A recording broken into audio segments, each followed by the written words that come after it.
You are watching yet another episode of Eric Lima Shenanigans of 1977. It's Wednesday, Friday, or Saturday, and you know what those days mean. It's time for another AEW Event Center report for either Dynamite, Rampage, or Collision.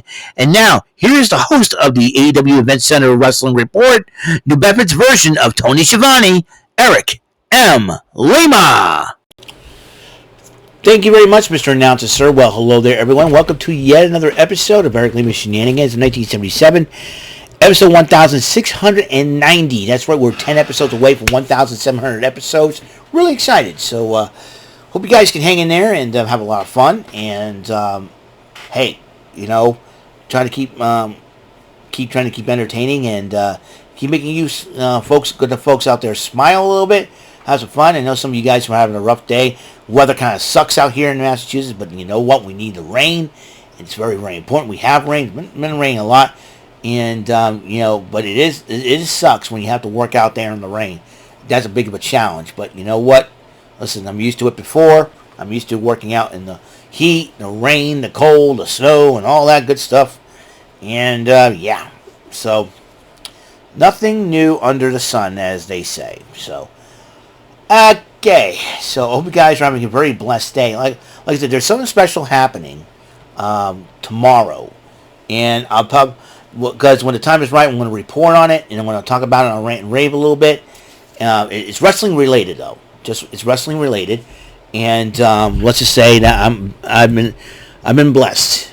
I've been very, very blessed for something like this, and like I say, I've been in a lot of wrestling events, but this is a once in a lifetime deal for me. I can't elaborate on that a little bit, but I'll be taking pictures and whatnot. So just to say, I want to enjoy myself and have a good time. And like I said, I know I've been throwing a lot of hints and clues and all that, but I'm trying to stay away from the fact. You know how people on the internet are. So it's one of those things where I just want to go.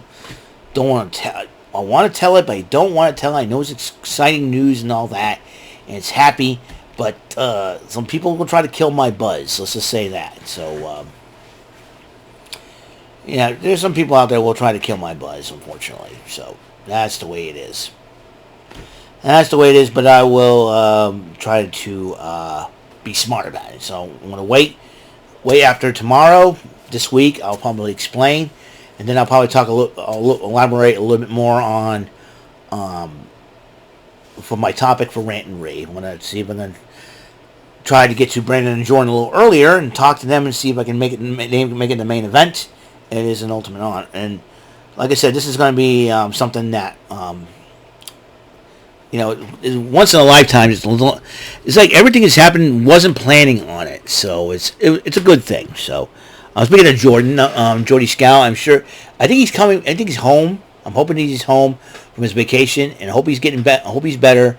I want to see him on Chilling with Jordy tonight. Can't wait to talk to him, see what's up and what he's been up to during his vacation. Except for the fact that what happened to him. I'm not going to say what happened to him and all. He's okay. Praise God about that. And kind of looking forward to talking to him to see what's going on.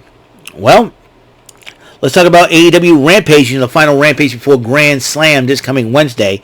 Mark Briscoe took on Brian Keith one-on-one. It seems that the feud between the Learning Tree and the Conglomeration continues on. Thanks to Chris Jericho being a crybaby about what happened 4 years ago when he got orange juice dumped on his suit. It's cost me $7,000. Oh, my goodness. So, Mark Briscoe ended up beating Brian Keith. And then after the match of Chris Jericho being the crybaby that he is, decided to, Chris Jericho, when he plays a heel, he plays the best crybaby ever. He complains. All he does is complain. You just want to smack him. I will never forget when Chris Jericho interrupted Undertaker and Big Show back 25 years ago. He did not just interrupt the Undertaker and Kane and insult them and called them slugs and idiots. He called them the two biggest idiots. I was like, I look at the Undertaker's face, and the Undertaker's ready to wring that neck of Jericho's. And if I were Jericho, like somebody called Jericho's family, tell him to wear black to his funeral, because the Undertaker was about to bury him big time. And I look at the. I thought, I was like, get Big Show to punch him out, and then grab Jericho and go to the ring, and Undertaker choke slams him into a table or something like that, man. That's what I was thinking about. I was like, what is Chris Jericho thinking? First The Rock, and now Undertaker and Big Show. Is Jericho that crazy? I'll never forget that. Chris Jericho attacking Briscoe after the match. When Orange Cassidy attacks Jericho, Kyle O'Reilly, and then Jericho fights back. Kyle O'Reilly goes after Jericho. Then Big Bill choke slams Kyle O'Reilly.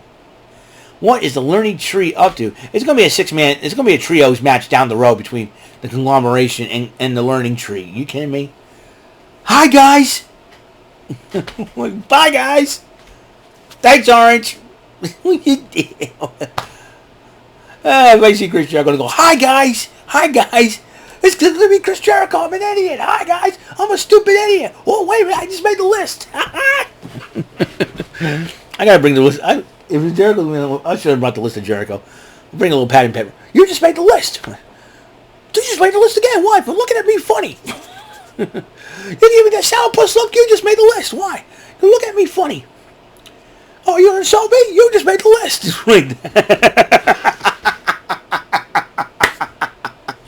Oh, that would be hilarious.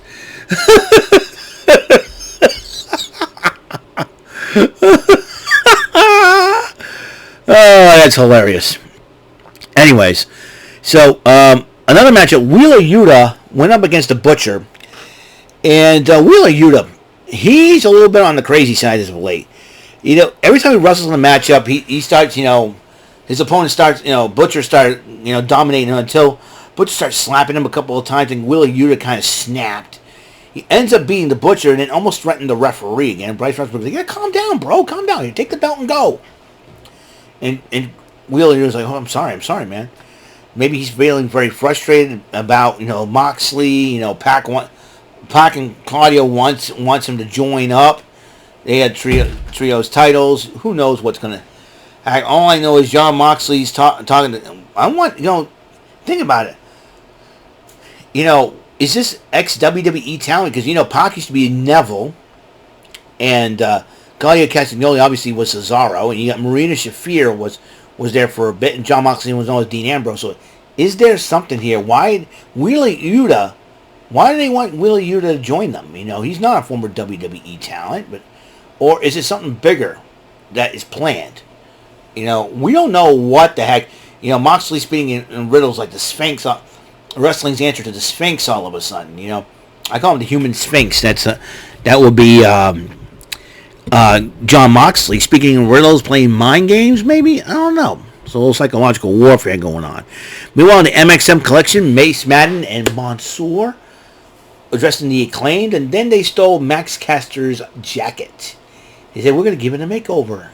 I'm going, if they wreck that jacket, Max Caster will grab a boombox and slam their heads with it. And slam it on their heads because they shouldn't have touched the man's property. And I'm telling you one thing right now, Max Caster could use some brass knucks and knock them two boys out. Well, I don't know what the MXM collection was thinking, but I'll tell you what. Ain't going to end well for MXM collection. And believe me, Anthony Bowens, don't let him be in game fool you. He can knock you out if he wants to. And if I were the MXM collection, I think Anthony Bowens is a baseball fan, so I'm going to use a baseball bat and whack those two boys upside the head. I know Mace Man used to be a football player, man, in the NFL. And I'll tell you one thing, he's going to get his butt knocked out by Anthony Bowens. Believe me. Anthony Bowens is strong enough to knock someone out with a clothesline. And Mansoor? Mouth Mansoor. That's what I'm calling it. Mace Madden and Mouth Mansoor. Because Mouth Mansoor, he does a lot of this. He does a lot of talking. Oh yes, let's touch fingers together. Oh yeah, it's pretty. Oh man, the modern day Billy and Chuck, whatever.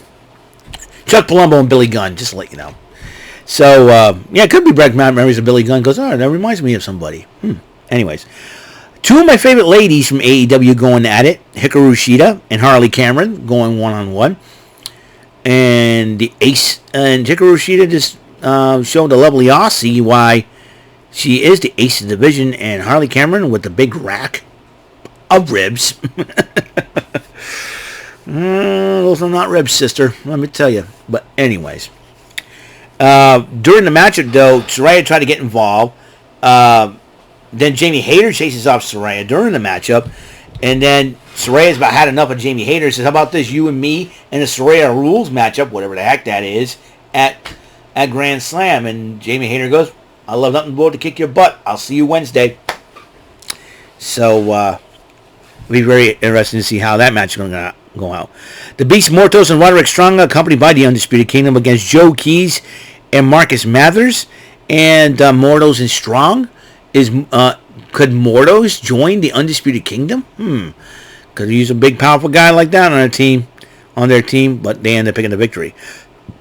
Deonna Purrazzo seems like getting her own faction together, and it will start with Taya Valkyrie. So Deonna Purrazzo trying to play it smart now. We'll see what happens. The women's division could be forewarned.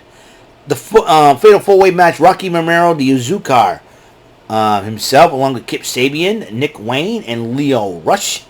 And heck of a matchup this was. And Nick Wayne did pick up the victory, pleasing the patriarchy. So that is it. That's all the time we have on this show.